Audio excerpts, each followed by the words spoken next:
বেগমপুর ২০০ কলোনিতে তৃণমূলের বুথভিত্তিক কর্মী সভা, উন্নয়নের বার্তা তুলে ধরলেন নেতারা। দক্ষিণ ২৪ পরগনা জেলার বারুইপুর পূর্ব বিধানসভা কেন্দ্রের বেগমপুর ২০০ কলোনিতে আজ অনুষ্ঠিত হল তৃণমূল কংগ্রেসের বুথভিত্তিক কর্মী সভা। এই সভায় প্রায় ২২০০ মানুষের উপস্থিতি লক্ষ্য করা যায়, যেখানে কর্মী সমর্থকদের জন্য খাওয়া দাওয়ারও ব্যবস্থা করা হয়।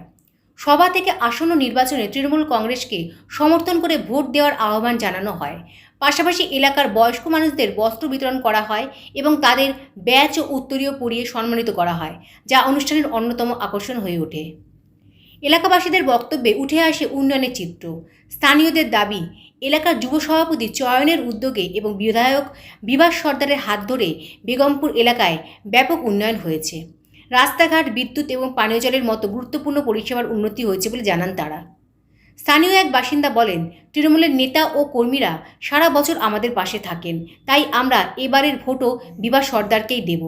অন্যদিকে বিরোধী দল ভারতীয় জনতা পার্টিকে কটাক্ষ করে তাদের অভিযোগ, বিজেপি নেতারা শুধুমাত্র ভোটের সময় এলাকায় আসেন।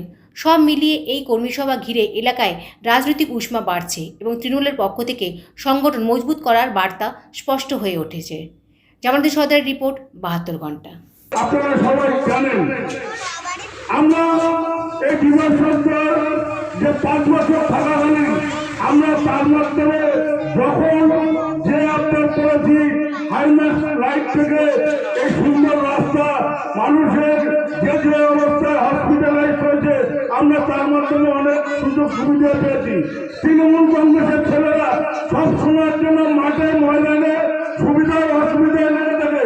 কিছু বিজেপির লোক হয়তো ইলেকশনের আগে আপনাদের বাড়ি বাড়ি যাবে, যার নৈতিক দায়িত্ব এবং কর্তব্য তাদের থাকতেই পারে, আমরা সে ব্যাপার নিয়ে মাথা ব্যথা নই। কিন্তু আপনারা ভোটটা দেওয়ার আগে একটু ভাববেন যে যারা সবসময়ের জন্য আপনাদের পাশে থাকে তাদেরকে দেবেন, না ভোটের যা বাজবে যখন বাজে তাদেরকে যখন পান তাদের দেবেন। এই কথাটা আপনারা বিচার বিবেচনা করে আগামী ২৯শে এপ্রিল কারোর কথা কোনো কান্না দিয়ে সোজা বিভাস সরকার আমাদের চিহ্ন জোড়া ফুল, এটা আপনারা সবাই জানেন। দেখুন, প্রতিশ্রুতির তো কোনো ব্যাপার নেই, কারণ আপনারা নিশ্চয়ই জানেন ৩৪ বছর বাম প্রশাসনের পর মমতা বন্দ্যোপাধ্যায়ের ১৫ বছর সরকার। জন্ম থেকে মৃত্যু প্রকল্প পৌঁছেছে মমতা বন্দ্যোপাধ্যায়, যা বলেন তাই করেন। আর আজকে আমাদের প্রিয় বিধায়ক বারুইপুরের বিভাস সর্দারের তত্ত্বাবধানে বারুইপুর ২৯৬টি বুথে আজকে এই কর্মী সম্মেলনের আহ্বান আমরা ডেকেছি। ভোট প্রাককালে সারা বছরই আমরা মানুষের সাথে থাকি, মানুষের পাশে থাকি। প্রতিশ্রুতি বলে কোনো অপশান মমতা বন্দ্যোপাধ্যায় হয় না। মমতা বন্দ্যোপাধ্যায় যা বলেন তা করেন। আপনারা সংবাদ মাধ্যমের বন্ধুরা সবাই জানেন যে মমতা বন্দ্যোপাধ্যায় যে যে প্রকল্প বলেছে সেই প্রকল্প এ যাবৎ পর্যন্ত হয়েছে, তা কোনো সময় বন্ধ হয়নি। দেখুন, এসআইআর নামে যে কেন্দ্র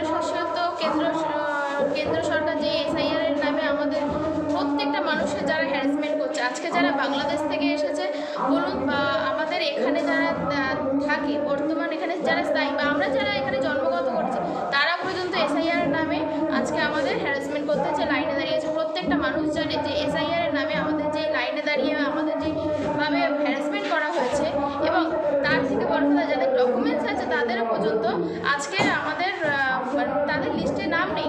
এমনও অনেক ব্যক্তি আছে যাদের ২০০২ সালের লিস্টে নাম আছে, কিন্তু তাদের নাম ভোটার লিস্টে ওঠেনি। এইসব জিনিস, এইসব যে আমাদের